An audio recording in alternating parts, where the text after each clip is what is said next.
أعوذ بالله من الشيطان الرجيم.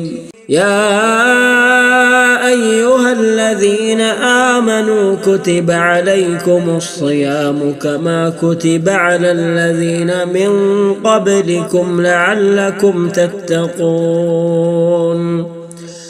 أياما معدودات فمن كان منكم مريضا أو على سفر فعدة من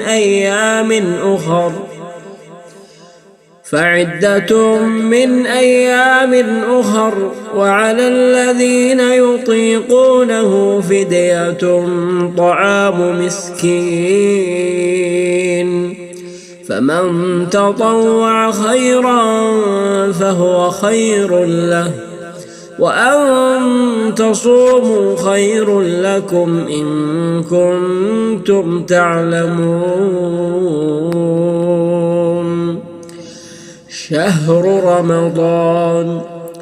شهر رمضان الذي أنزل فيه القرآن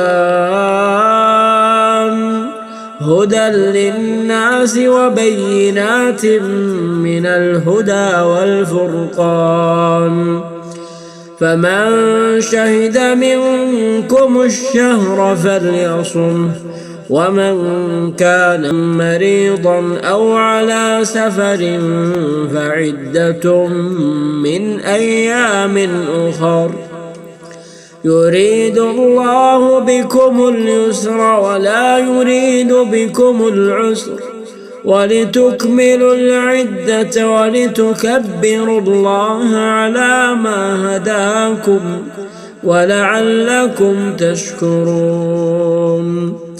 وإذا سألك عبادي عني فإني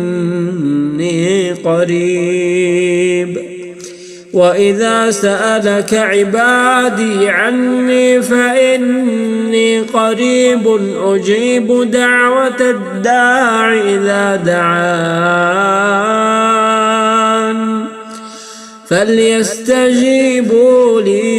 فليستجيبوا لي وليؤمنوا بي لعلهم يرشدون.